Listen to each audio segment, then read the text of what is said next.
It's Loving the Strange with Carrie Jones and Sean Farrar. Loving the Strange, a podcast for weirdos and those who want to be weirder. Embrace the strange. New episodes every Saturday, live streaming Fridays. Loving the Strange. Check us out. Hey. What's up, girl?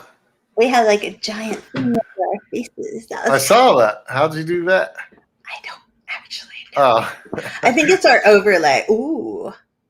Did you do that? Yeah. Oh. That's cool. So, hi. Welcome to a new episode of Loving the Strange. I'm Carrie Jones, and with me today, as every Friday, live is Sean Farrar. I forgot your name for a second. I'm sure you did, honey. It's a holiday weekend. We're a little punchy right now. We're a little punchy. Yeah. Yeah. And this episode is kind of about being a little punchy, right? Because it's about not fitting in. That's right. Yeah. It's like the beauty, but we're putting a positive spin on it because we're loving the strange and we're all about the love. And it's about the beauty of not fitting in, right? That's right. Baby, someday we're going to have to arrange your computer. Yeah. So that like the banner on the bottom doesn't block your mouth. Dude, it'll be like 3 feet off the table. But anyways. How's that? That's so much better. But Dee Harris is here. So hey, Dee. It's good to see you. Harris. Thank you. Might be the only one. Yeah, it's a holiday weekend. It's a Friday night. I mean, I feel like people are barbecuing or doing what they do for the 4th of July in the U.S. John Bell is here too and says Happy July 4th weekend. Hope it's as epic as some we had in the 90s. It won't be. I think that, Shawnee. What? Really? Our amazing holiday weekend's not going to be as epic as you and John Bell in the 90s in Florida? Well, I got to work tomorrow, and it's going to be a biscuit of a day. A biscuit of a day. A B word of a day. And hopefully I don't have to do anything on Sunday. Well, we can cross our fingers. We'll have to do the other podcast on Sunday. Oh, yeah, that's right. Good Lord. I know. Just don't think about it now. Never a break. Yay! So Allison's back from Nationals, and hopefully she'll tell us about that. And but before that, I think we should talk about what our podcast is about today, right? Tell us all, hon. Okay. So fill me in. Sean had a little bit of a hectic day today and didn't do his normal podcast research. So that means there probably won't be any stories about people rotting or creating murderous events. Or do you create a murderous event? I don't know. You never know. We can only hope. So this week is all about the beauty of not fitting in. And there's this counseling site in the UK, and it's called harleytherapy.com, and we'll have the links on the podcast for this and everything else. And it says that not fitting in is really about belonging. And so belonging, to understand what that means, to not fit in, is, according to them, a feeling, like feeling a part of a group, whether that be a family, a set of friends, a workplace. Loving the Strangest podcast. And they quote the psychologist Abraham Maslow, who worked on this human motivation theory, right?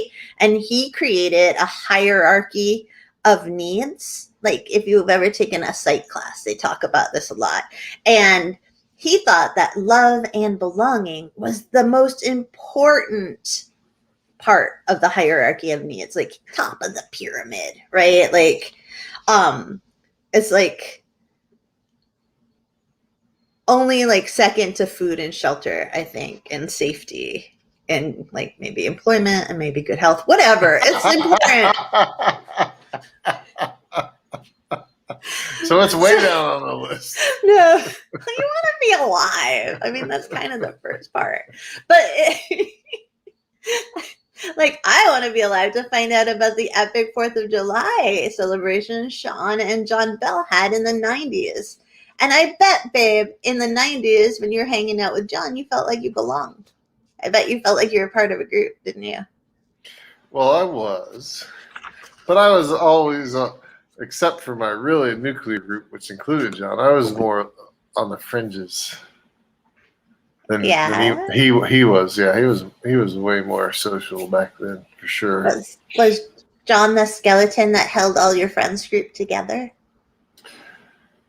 Like all the different parts? Like in He the probably irregulars? was. Yeah. Yeah. I mean, we had a different bunch of people. It was like a Venn diagram. He was in the middle. All right. So let me rephrase it.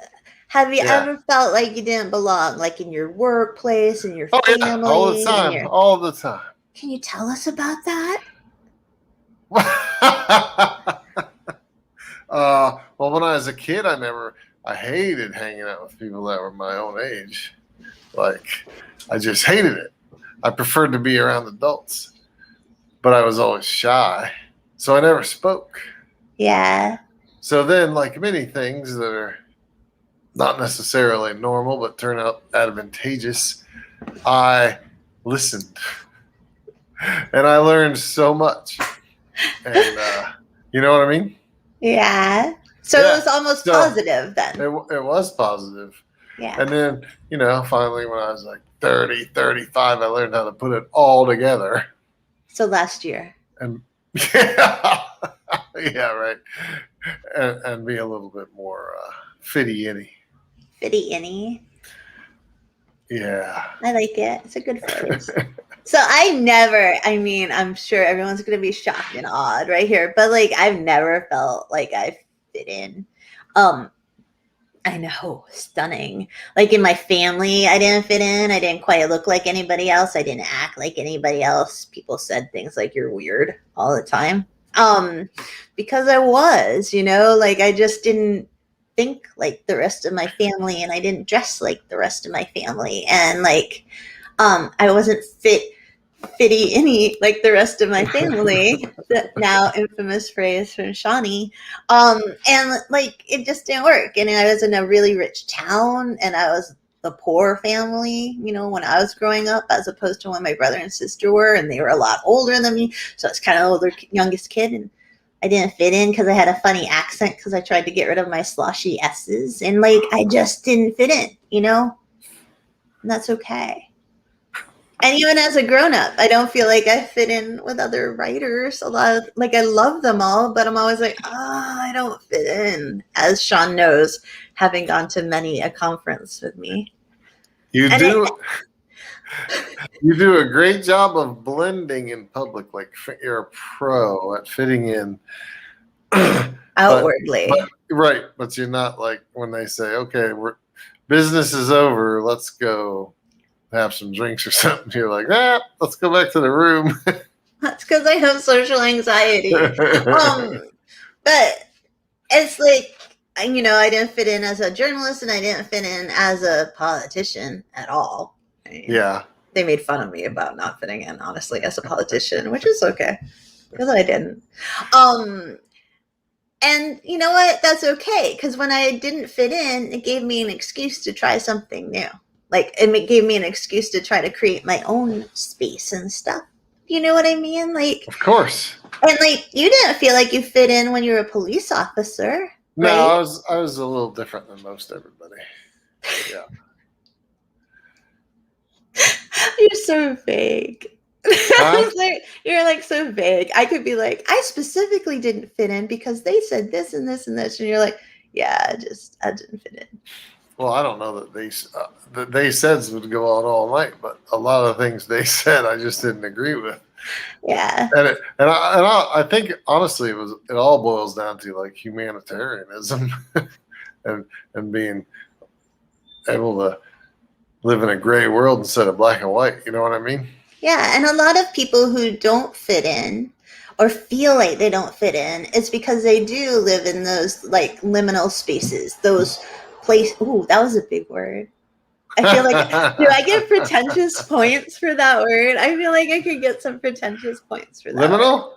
Yeah. Not anymore because you've been practicing it all week. Oh, damn. All right, fine. Tell everybody, Sean. Tell everybody. You explained it to me in detail the other day. I did. I Even did though we've explain it actually to done him. a podcast on it. I think you forgot. I did. I didn't forget. I don't even fit in my own family. Anyways, there's all these like really good things is what I'm trying to say about being in those liminal spaces and not fitting in all the time, right? Like in high school, like I think maybe this was like what it was like for you, and maybe John Bell can tell us. But like I wasn't like, hey, I had friends from all different cliques, I guess, because it was a long time ago when cliques were big and very breakfast clubby, and like I had jocks who I was friends with, and I was friends with the smart kids, but I wasn't quite the valedictorian. And I was friends with the arty kids, and I was friends with the nerdy kids and the music kids, you know what I mean? Like, and that like kind of was cool in the sense that I got to learn from all different people and different groups. And sometimes when you don't fit in, it helps you cultivate empathy. Do you know what I mean? Like, because you can either that or anger. Anger. But there's this great quote that I have somewhere. Hopefully I'm not making noise with the No, paper. You're good. Where it says that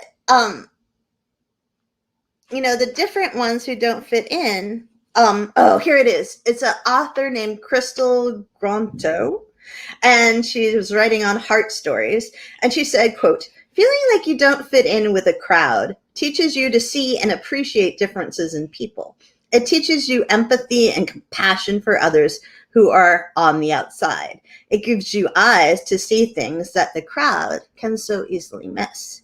And that almost calls to mind, that was a very pretentious frame too. It almost calls to mind what you were saying about being a little kid, not having this friends your same age, right? Right, yeah. Like, and how you watched and you learned, and that made you able to have empathy because you were studying people and learning from them all the time. And poor Dee said Dee, who we love like with all our heart, said that she didn't fit in high school, and they called her Oreo for a while, which is super mean. I want to go back and be like the friend of Dee in high school. But yeah, that sucks, Dee. That does suck. They called me Saint Bernard for multiple reasons. Every time you tell me that, I have forgotten, and I find it funny. It's because I was such a goody. But you weren't a big old dog, though. Oh, that's a very sweet thing for a husband to say, and gives you so many points, baby. But my last name was Barnard, so it was like Carrie Barnard, St. Bernard. Well, other people might not know. Did they ever call you Ferrari? Oh my God, come on. No? Of course. Oh, okay. And I eventually adopted it, and people want to know how to pronounce my name. I said, it's like Ferrari, just drop the E sound, so you say Ferrari. Oh, look at you. Yeah. And Nancy, who I also love with all my heart, said in the chat that she was called Chubby Checker in high school. Was it because you were really good at doing the twist, Nancy? Was it like, I can see Nancy being an amazing dancer. Yeah, one of those amazing closet dancers. Yeah, she's just like, not I anymore. can totally see that. I can see that, Nancy. I hope that's the reason why. But kids are cruel. And like, it's so easy to feel alienated and like you don't fit in, Like, Doug Marshall says St. Bernard brings the booze in a little keg that hangs around her neck. And you know what? I don't do that, Doug Marshall. No, she doesn't even bring me booze. I don't. I'm so sorry. I'm failing in my path. And Nancy said it was not because she was really good at doing the twist. We're sorry, Nancy. And we're sorry, Dee. Kids are cruel little punks sometimes, and you remember it. Horrible each other. You remember it all, And Dee said, yeah, kids are mean. I see that working with kids. LOL. And John Bell said, we used our brains more than most. He's talking about him and Sean, not him and me. But alcohol threw that out the window for me when I was in my 20s.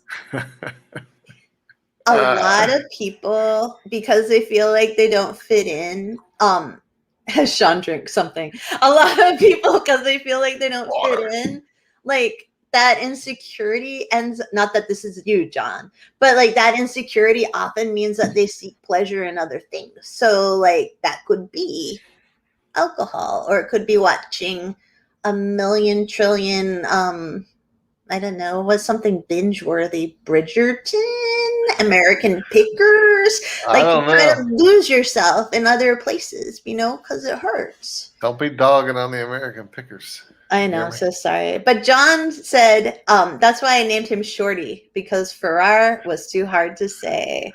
Who the hell's Shorty? Sean was called Shorty for a long, long time. Yeah. And if you've never seen, D said Grey's Anatomy. And if you've never seen Sean in real life, Sean is no Shorty. It's ironic. John Bell was being ironic, man. What? Yeah, nothing. Everybody called me that. No, half of our friends, but I don't even know my real name. Really? Yeah. Oh my word. I don't know for sure, but That's so funny. Well, Sean is like, how tall are you? 6'6", 6'5"? 6'6". Yeah, he's not Shorty. And people think I'm super short because in pictures I look so short next to him. I'm not short. I'm very average. Jesus. Small side of average, but I'm average. I decided to say nothing.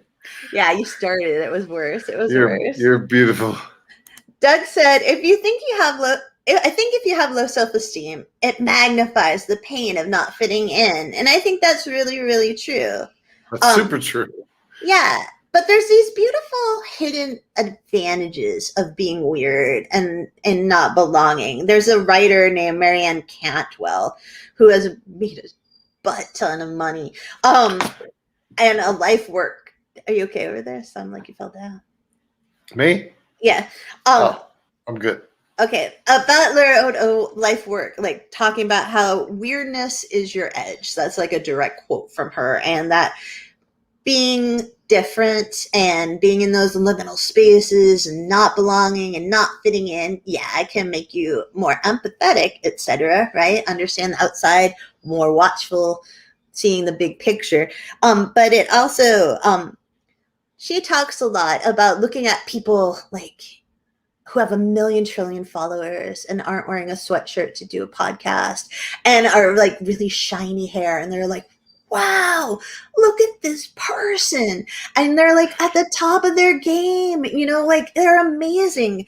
But so many of them like come from a place where they didn't belong in their field or in their environment or in their thought patterns. And like, because they didn't belong, it allowed them to think outside the box, or it allowed them to present a different aspect to that field, which made them stand out in a good way eventually. Once they embraced that and like, we're like, yeah, I'm weird and this is who I am and this is what I'm going to be. And we're going to make a silly podcast, or we're going to be like, her example is the guy who made the TED Talks. And he was this guy who ran conferences and organized them, but he had no attention span. So he kept making the speakers be like, you can only talk for 30 minutes. You can only talk for 25 minutes. You can only talk for 15 minutes. And eventually that became like TED, all the TED stuff that he made a ton of money on. And it was innovative, and it was because of his difference in his field that made him successful. And for her, she went into business. She's very, very beautiful.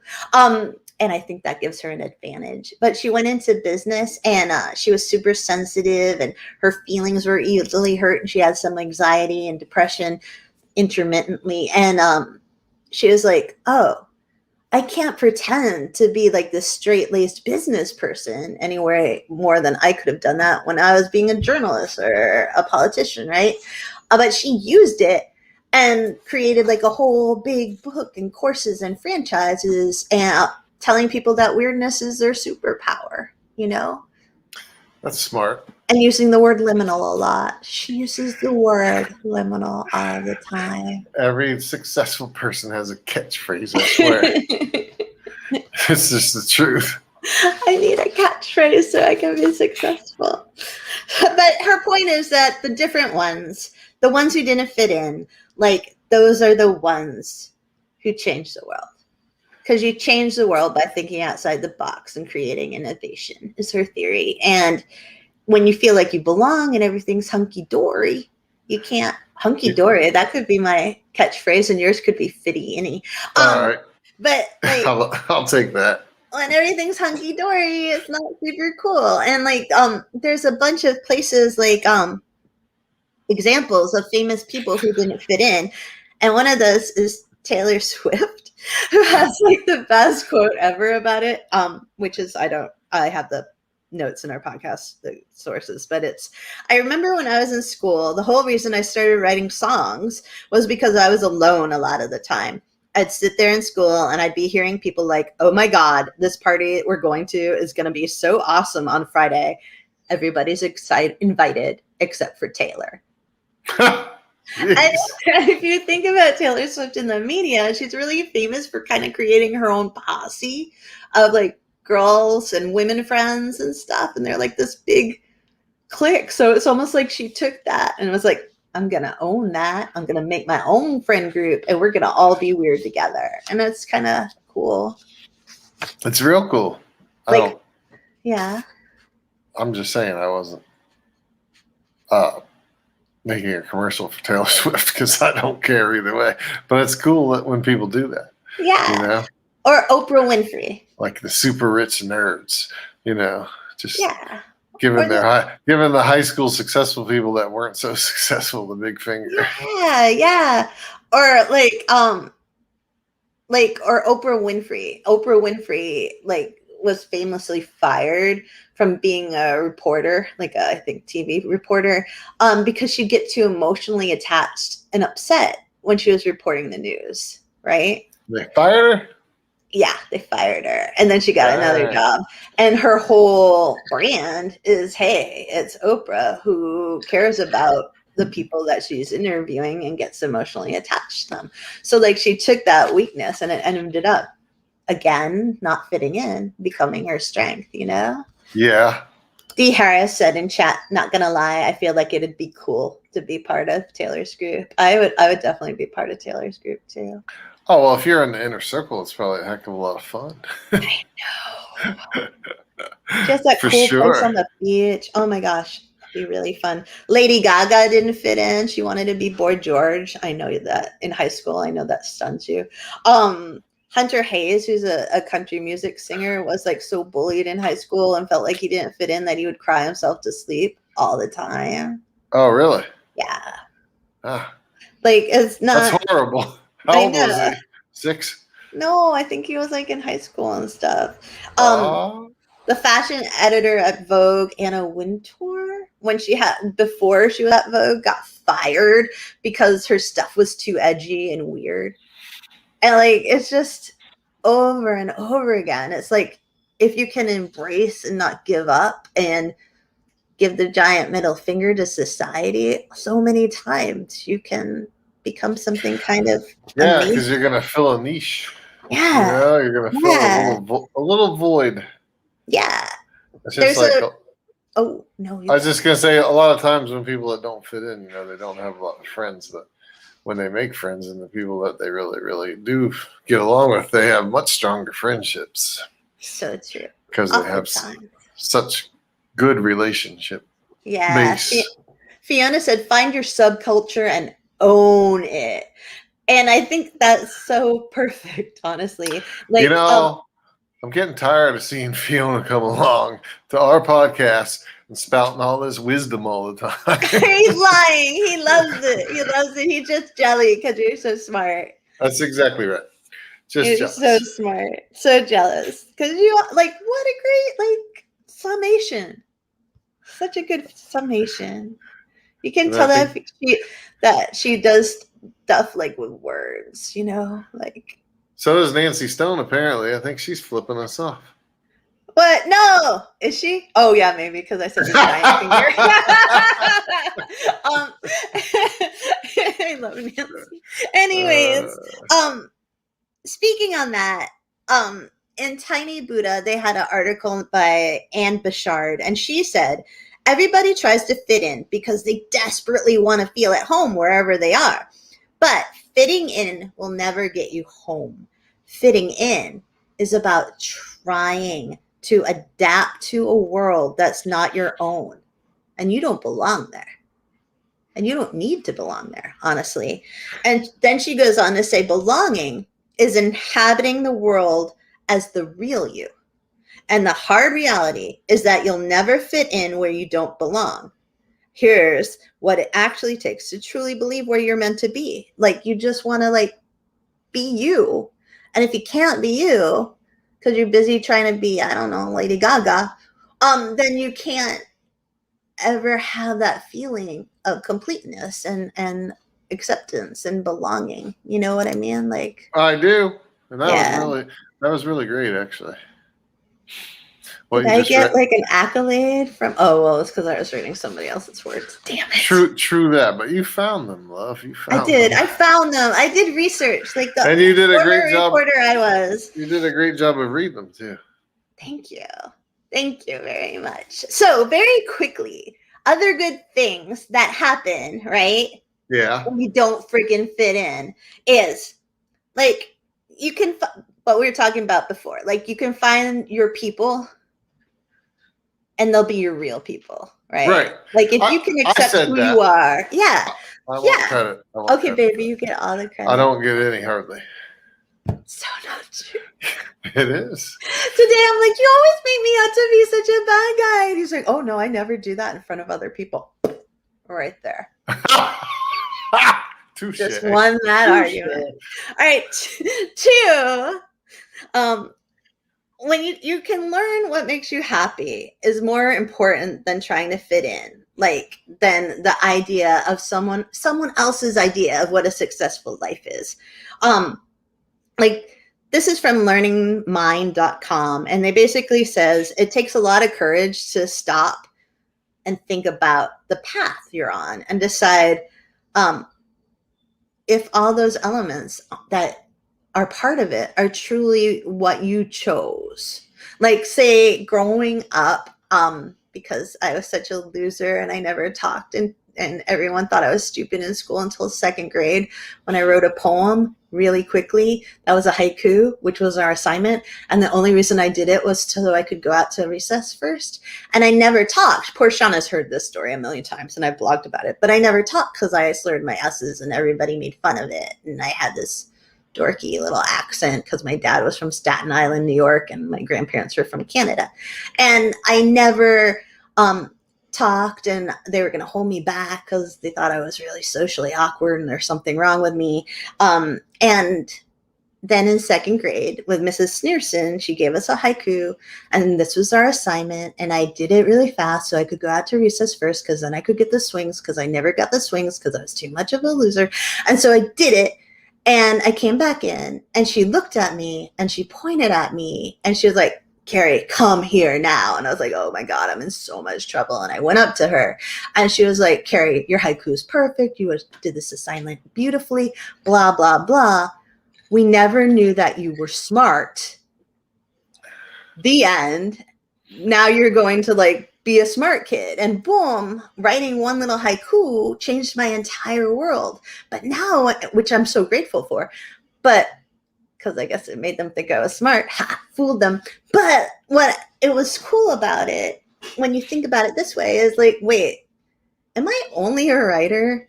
Because in second grade, a haiku changed my world. Like, am I a writer because it's how I got praise and I feel like it's what I'm supposed to be? Or is it what I truly want to be, you know? And it's like all these little aspects in your own life. Like, how do they frame you? Like, if your parents were really into like pot, let's say, and so they hung the pot on the Christmas tree, is that going to make you kind of think, oh, pot's okay? Or if your parents are anti-competitive sports, like my father was, one of my fathers, is that going to make you anti-competitive sports? If you were like applauded for being an awesome bowler, is that going to make you bowl? You know, and like what your parents or teachers deemed praiseworthy or not praiseworthy, how does that impact who you are and how you feel about how you fit in your own life and where you belong? Was that too much? That was too much, huh? Sorry. No, that was awesome. I'm going to put Cardin's comment about it being beautiful, even though it wasn't about that, but I'm just going to put it up there. Thank you, Cardin. I've lost my purpose Yeah. on this show.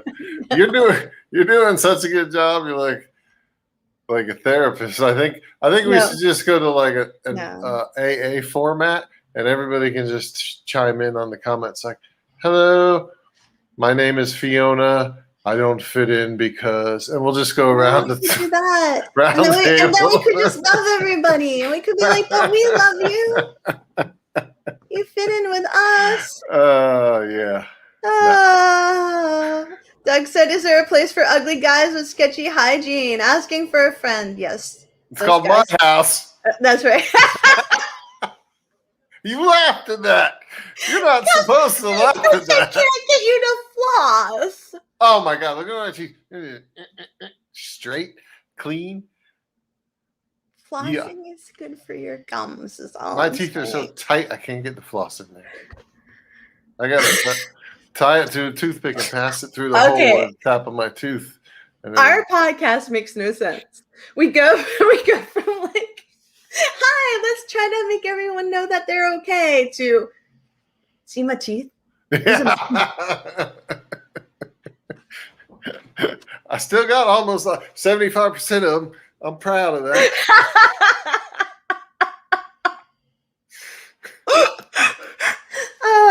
Nancy said, "No one looks at a tree and says to it, 'You don't belong, you weirdo.' So I try not to say that to myself either." Nancy Stone, that's brilliant. That's brilliant. But I said that to a tree right before I cut it down before. He has, because he's a jerk about it.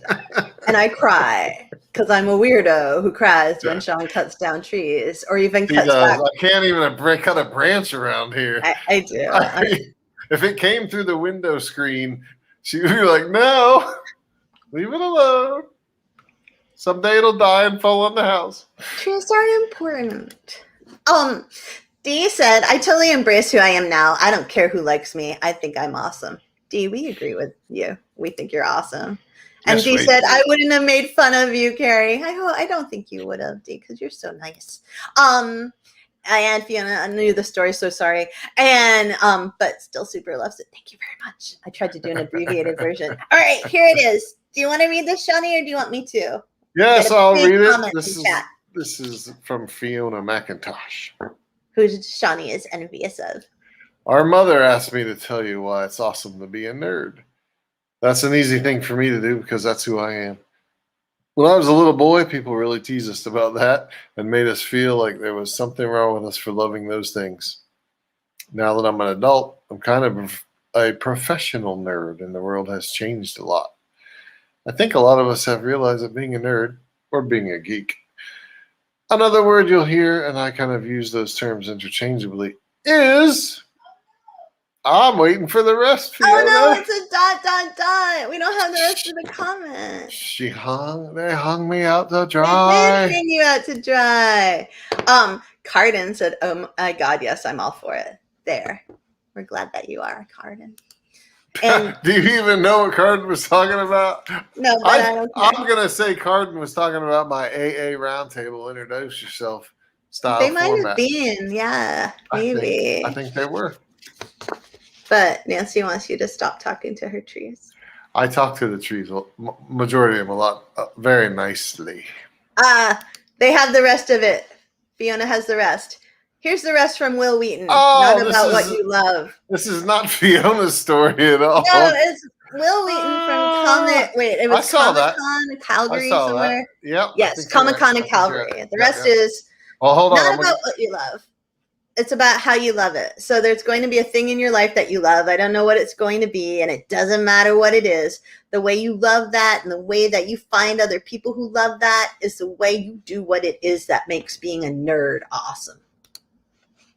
That's really true. Was I not reading fast enough for you? You had to take over? I took over because I thought you were ducking down and having a drink. I'm so sorry. Do I ever duck down to have a drink? I thought I lost your head. I couldn't see the I was top of your getting head closer to the anymore. computer so I could read the comment. Oh, baby, I'm so sorry. Oh, that's all right. That's all right.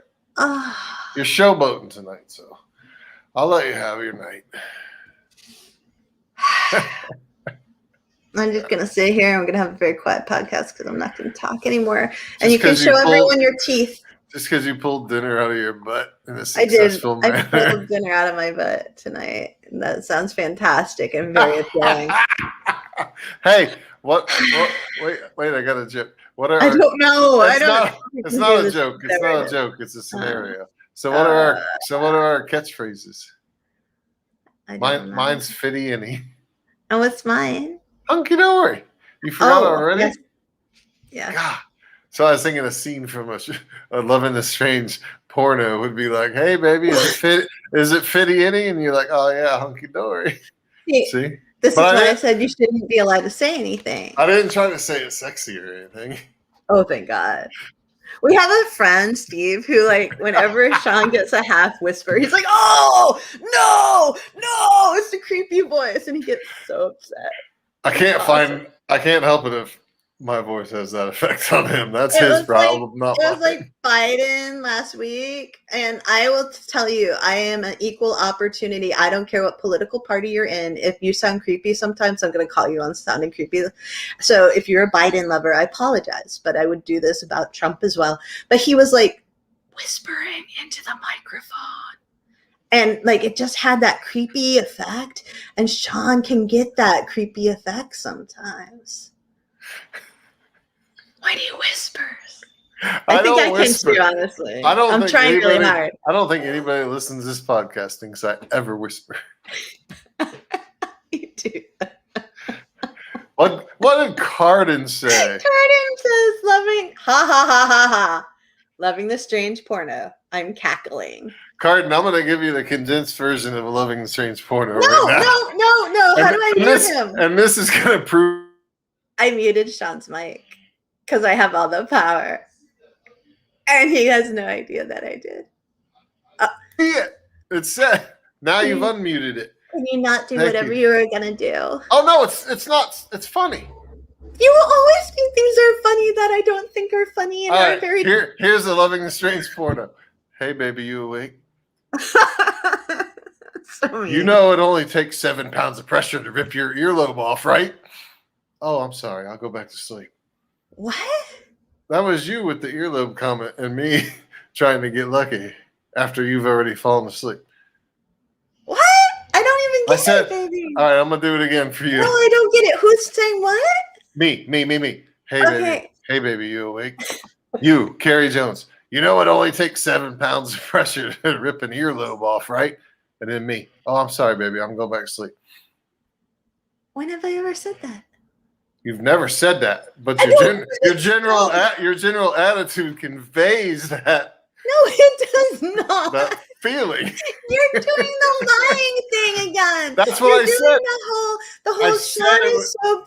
I said it was gonna make you right twice tonight. My story. I prefaced with that. Barney's snoring and he's having. I can hear it. Oh, wow. Oh, I don't know what to do about that. He doesn't sound right. I think you've traumatized him with that story. You can't hear it. You're wearing headphones, love. He can hear everything. He's a dog. That dog sleeps in our bed every night. My story did not traumatize him. He's heard worse than that. Okay, I'm going to try to bring it back to a nice place. You try. But it's really hard because of Sparty. Okay, if you feel like you don't belong, you can also think that it gives you the possibility to aim for a more meaningful life, according to learning.mind.com. Why are you laughing now? Because I really thought you were done with all of that. I'm not done. Like 5 minutes ago.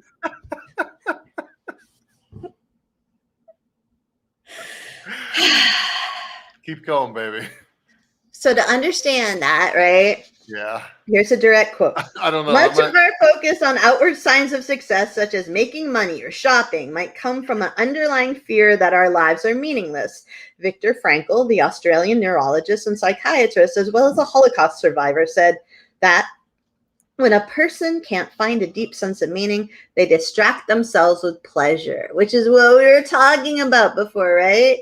And he says, so they say, ask yourself, what is meaningful?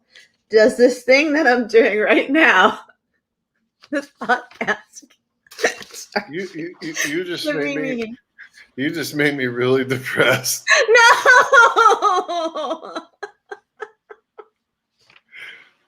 Because if the primary thing on my mind every day of my life is like pleasures of the flesh, does that mean I live the most horrible, meaningless existence ever? It just means you might need to go hang out with David Duchovny and get some therapy. That's all right. Who the heck is that? He was on the X-Files. He was a sex addict. I'm not a sex addict. Well, it made yourself sound like one. No. I just enjoy your presence that much. Okay, moving on. You want to choose to serve your own values rather than society. So, like, that's what I was talking about before, like how my teachers or how your family or how society can influence what you deem as success or even influence who you are and what you do. Why are you laughing? I'm laughing at Fiona's comment. Oh my gosh, I'm afraid to go look. It's not bad. She said that's not the only pleasure of the flesh. And then she said, eating is too. And my response is, I split my time 50-50 between those two. Kind of does.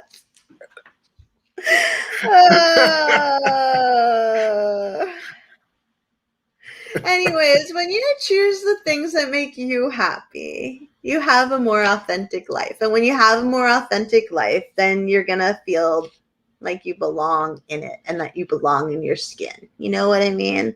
I do. And there's a whole bunch of different ways that people can feel like they don't belong. Like it can be bullying, it can be abusive relationships, medical issues, trauma. But sometimes it just comes from a regular old lack of confidence, right? Or belief that who you are really is unworthy, which is why we're going to talk about something hopefully slightly more uplifting right now, which is like some awesome stories from Reddit that were compiled. And it's just these people's moments of dumb and weird, and they're so relatable. And they make you think about how we're all connected. I've got a bunch of stories here that you so kindly printed out for me, but I don't see how they fit with tonight's topic, but they're funny, so I'm going to tell them. No, I just explained. All right, so if part of the reason that we feel like we don't belong is because we're so hard on ourselves for making stupid little mistakes. Like the time that I was at Book Expo America and my skirt fell off when I got out of the taxi in front of a whole line of people at the hotel. Instead of saying something cool to yourself like, oh, you stupid space cadet, you're like, oh my God, I don't even belong in the human race for being so stupid. Yeah, some of us beat ourselves up over and over and over again for like making a mistake in our query letter to an agent or having our skirt fall off when we're, in New York City. Or messing up. It happened yesterday, too, actually. She was walking out of the office, and it fell right to the floor. But I was lounging in my desk chair. Fiona asked if I was commando. I was not commando either time. Thank you very much, because that's not how my mother brought me up. But maybe if my mother hadn't brought me up, I would have been. Who knows how she's influenced me. But the first time at Book Expo America, I was carrying like this huge bag of books. It was super heavy. I got out of the taxi. There's a line queued up, right in the front of that line is a little boy, like 8, 9, 10 years old, with his dad. And his mouth was like, and his dad was like, don't tell your mom, son, shut up. It was so bad. And I was like trying to stoop and not drop all the books, because they're books, and hold up the waistband of my skirt. It was not a pleasant moment, but I lived through it, and I haven't found it on the internet anywhere. So I think it's okay. No. They don't And have it just makes me more human. And that's the point. If we tell these stories and other people share their stories, then we can all realize that, yeah, we all mess up and we're all dorky and adorable sometimes. And it's okay to lose your skirt in public. And it's okay. I don't even know. I don't know. Tell me. That was such a diss. I don't even know what these stories matter to our podcast. Man, Who said that? You did. Not your stories. Oh, these stories. I wanted you to relate. I know you did to the smarter people already. They probably got it the first time, but I needed a second go round. And now I understand. Thank you. Okay. You see these bags under my eyes? Look at that puffy crap. I need some of that expensive lotion or something. He puts the lotion on his skin. Oh, that's my role. Stop. I know. And you can say it in a creepy, whispery voice, but not to Nancy's trees. All right, you ready? You going to share one? Because you get to talk. Oh, yeah. And this first one, I'm going to do it because I've done it myself. Cucumbers. Oh, for my eye. See, I don't eat cucumbers, but we could. No, never mind. Sean said cucumbers because Fiona said in the chat cucumbers. For my eye bags, which yes. If you're not watching the podcast, are actually not that good looking right now. Oh my gosh, Sean, but you're so much more handsome in real life. I don't know what's wrong with your computer. I know. I need it. Can I get a filter for my I think it's your camera? angle, honey. It's your angle. Cardin said everyone has. That's perfect. Cardin says everyone has experiences of overwhelming embarrassment, especially in public. Oh, really? Mm-hmm. Oh. Now read the story, Sean. What did you do? Okay. This is not my story, but I've done it before. Okay. And not a long story. Had a lapse in judgment and decided to clean the end of my razor with my finger by swiping across it. You know the rest. You did that? Oh, I've done that like multiple times. But you're so detail oriented. That's hard to believe. Everybody just doesn't live in the moment once in a while. And you know how the hairs get stuck in there and you bang it till the head falls off. And sometimes you just get mad and then zing, and you've cut 4 slices in your finger. That's why it's safer to use a single edge razor. You only cut yourself one time. That's so painful. Like I hurt just thinking about it. No, it didn't hurt. It's a razor. Razors kill. Well, it's just your fingertip. It's not a real high sensitive area. But anyways. Oh no. You smoke enough crack and you burn that right off of your so the skin's deadened. You can't hardly feel everybody else is like, you're just too tough, Shawnee. Too tough. No, I think it goes so fast you don't have time to hurt. I have done this and it hurts a lot and it's super bloody. And then you watch the blood go down into the shower drain and you're like, oh my gosh, I'm in a horror novel. And then it's terrifying. The whole thing is terrifying. Well, I haven't luckily done it since I got so old I had to start taking a baby aspirin every day because then I'd probably bleed out. God. Kaiden is so right. Fingertip is the worst part. Have you never had a finger prick at the doctor, Sean? Well, I have, yes. But that little thing goes so fast. Pow! Have you never cut a wart out with a pair? You're just so sexy and studly. Wow, you're so tough. Wow. I'm not tough. What were you doing to me a while back when I was whimpering? Oh, cleaning my ears. Don't tell people that. All right. So I'm going to move on to another story. I was at the zoo buying a fountain pop from the cafe when the staff didn't give me a straw. I asked for one. And he said they do not give out straws due to the free roaming animals on the zoo ground, which makes sense, you know. And I asked, how am I supposed to drink this? Without breaking eye contact, he took the drink and removed the plastic lid. And I have never done that, but I could totally see myself doing that. Yeah. No, you wouldn't do that, baby. I don't think I would because I wouldn't be like so jerky to see like, well, then how do I drink this? I would just be like, Shawnee, how do I drink this? And then you'd be like, honey, take off the lid. And then I'd be like, oh my gosh. Yeah. What if I wasn't there? You would have thrown it away. No, I would have figured it out eventually. Eventually. I'm not good with mechanical things. Do you have another scary story with razors? Gary? No. No. No. All right. Are you going to tell us another story? I can tell you a story of my very own that was stupid. Really? And no, it's not scary or anything. It's real stupid. It's just that when I was younger, I was getting in the bathtub. Not to shower, but it was for some reason the bathtub. And I was, you know how I hem and haw about getting wet all the time. And I finally went to jump in, but I had still failed to remove my socks. So, because it was a bath, my feet were like fully submerged in, just a second. And then I realized. But there's another side to this story. Okay. And I've told you before. No, it's when I lived down in Florida and I was working at the marina and I actually had a tan. Was John Bell in this story? No, he wasn't part of this story. All right. But I used to wear boat shoes all the time, but I always wore socks. And they weren't shorty socks like that stop at the end of the top of your shoe. They were more like an ankle length that go up a couple inches. So I was with some other people. We were like drinking and stuff. We were like 15. And what? I'm just kidding. That was a joke. I had a real delayed reaction to that. Like I didn't get it. I know. I thought I was going to have to remind you to get it. But anyways, so all I had on was my shorts. Like I might have even been wearing flip-flops. But my tan line was so great that I was going to get in the hot tub, and one of the guys was like, "Hey, dude, you forgot to take your socks off."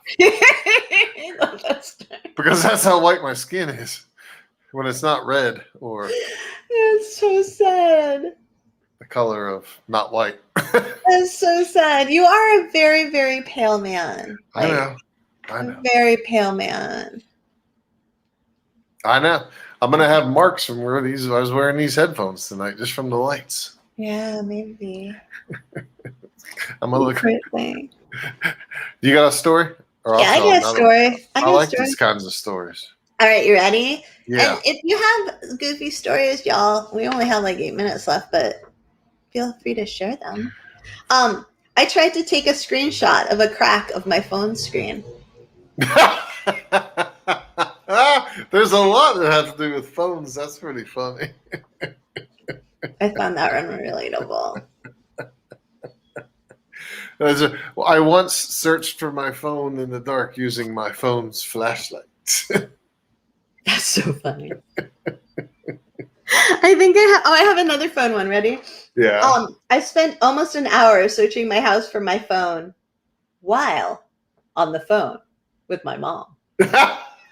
She heard me getting frustrated and throwing things around and asked, "What's wrong?" And I replied, really peed off, "I can't find my phone anywhere. I've been looking for it the whole time I've been talking to you, and oh."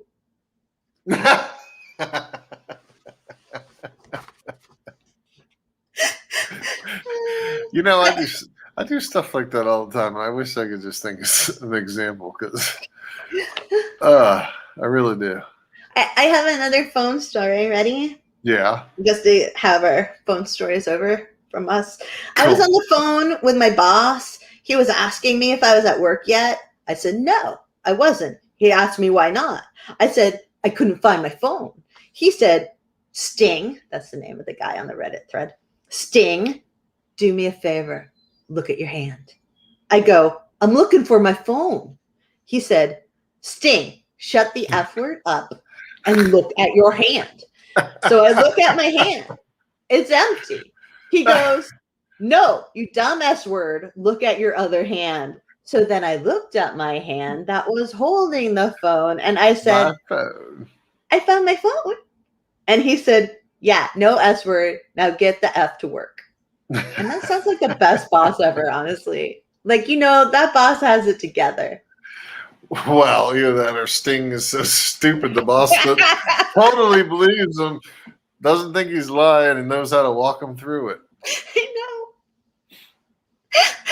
Cardin said multiple times they've had their glasses on top of their head while trying to look for their glasses when their vision is terrible without their glasses. LOL. My mom did that all the time. All the time. We were late all the time because she was looking for her glasses, which were on her head. So frustrating. D has one. Yeah. Show me D's. All right. I have one, says D. Harris. So I was a freshman in high school, and it was after school, and I was waiting for my bus. A friend of mine was talking to us and missed her bus. When she realized it was leaving, she ran, hitting the bus with one hand and holding her backpack in her other hand.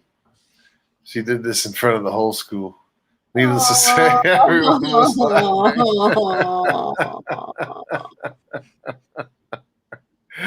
I've done that all. I've never missed a bus, but especially on the interstate when you're driving down the road and you're like, all right, this is my exit. This is my exit. This is my. I'm thinking about something else. Wait a minute. Well, this is 148. Why am I at 154 or whatever? I can never imagine you doing that.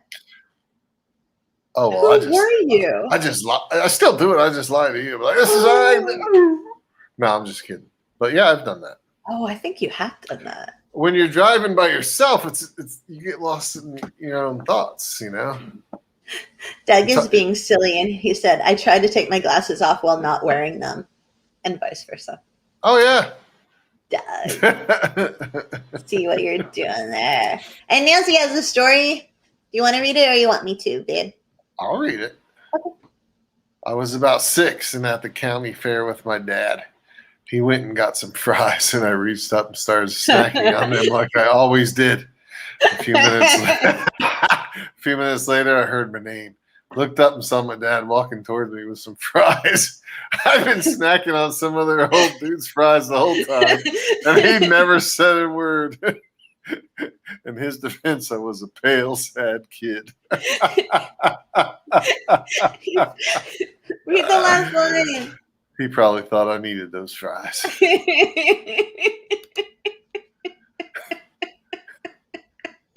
So terrible. You should have said, I'll have me some of them French fried taters. Is that a line for something? Yes, I've told you this 100 times. It's from Sling Blade. Oh, I'm so sorry. That's all right. No big deal. I failed again. I tried to watch it with you, and you fell promptly asleep. So. I expend a lot of energy during the day. I know. My brain. I know. Here's one. You ready? Yeah. Not sure if this counts. Up until my freshman year of college, I thought that red plus green equals purple. Boy, did I feel like an idiot when I discovered this in my chemistry class by arguing with a textbook, then the chemist, and then the whole classroom full of people. Can you imagine? What does red plus green equal? Well, not purple. Something nasty like dirty water, isn't it? Kind of like dirty water usually. Yeah. Can you imagine? I can totally imagine. Oh, yes, because you get very positive about being right, too. I'm always right. I mean, you might prove me wrong every day, but I don't believe in the internet.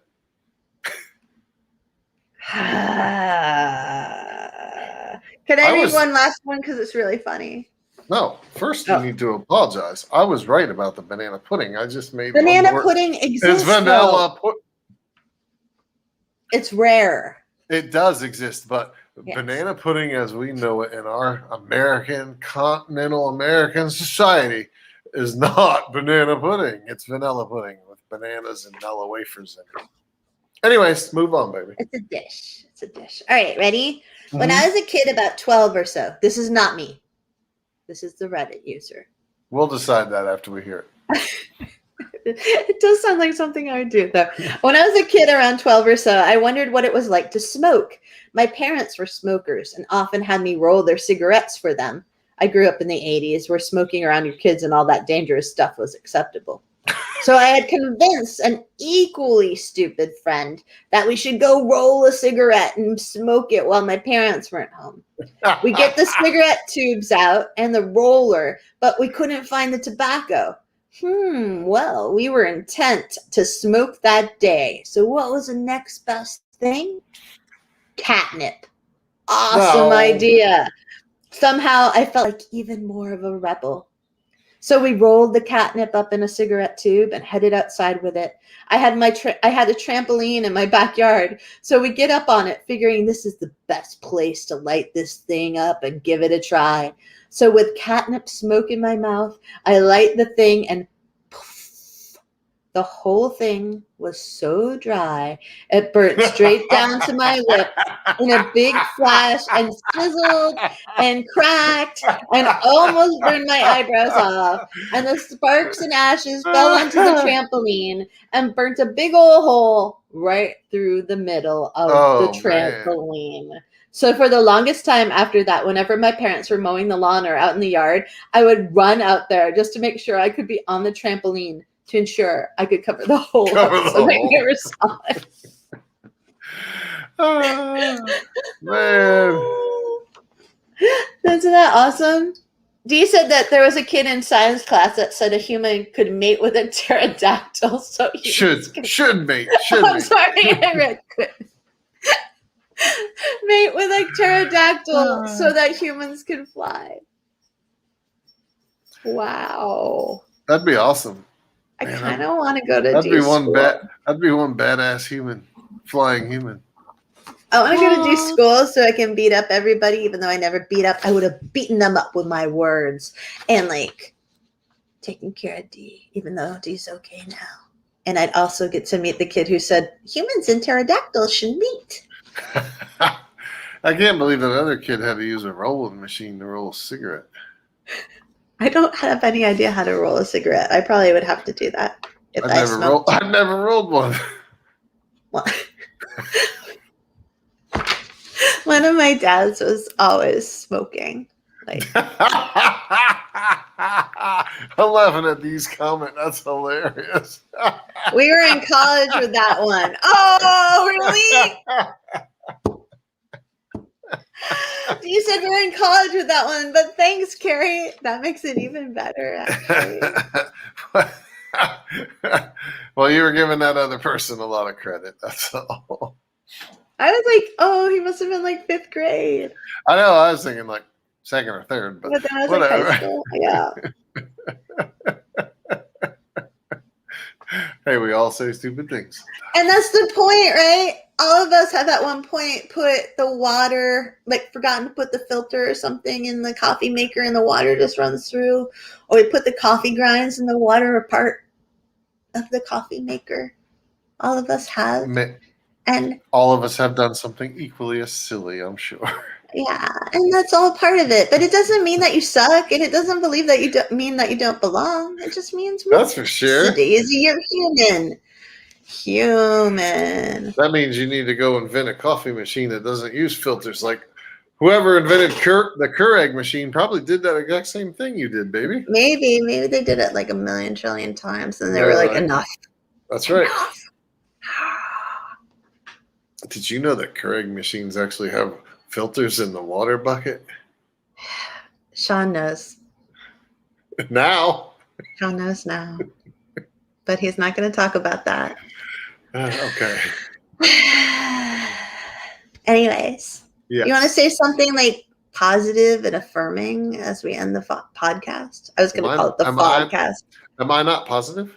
No, I just was trying to give you the chance to sum it up because you said I was showboating. Oh my God. See, when we first started hanging out, you said you didn't hold grudges.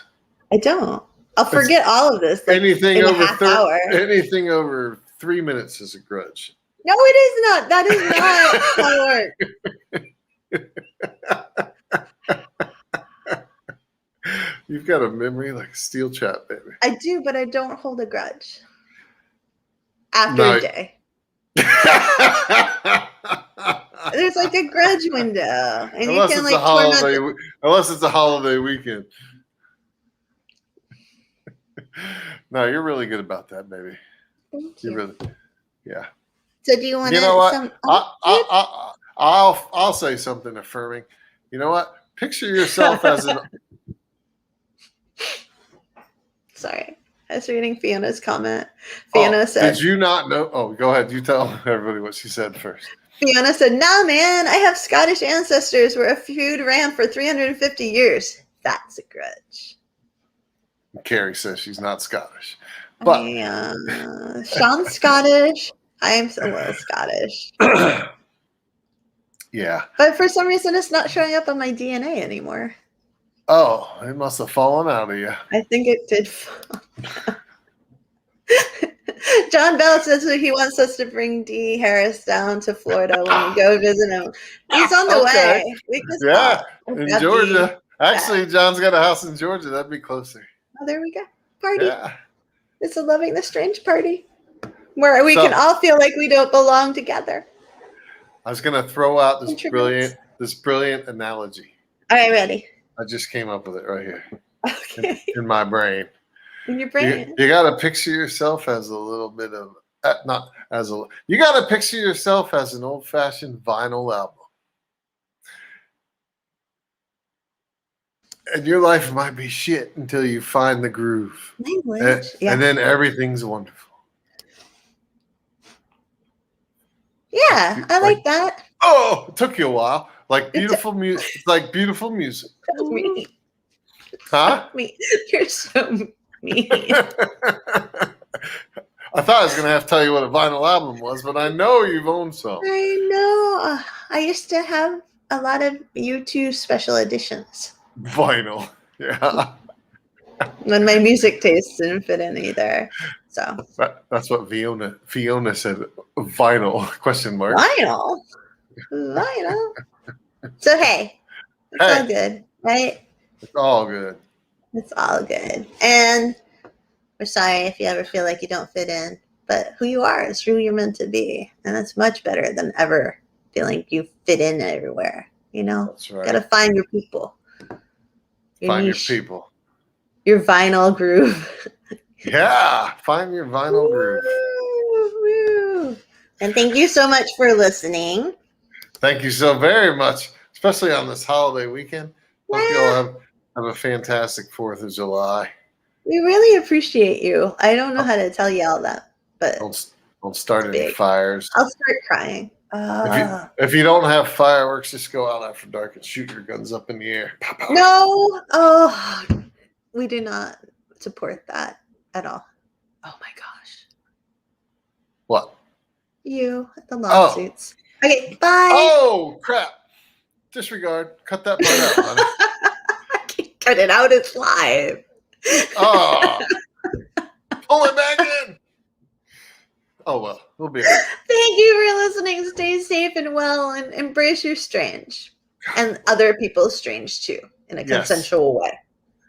Well, that's the point right there. Yeah. I forgot to say that. Let me just say this one thing. Okay. And I forgot part of it, but it was something about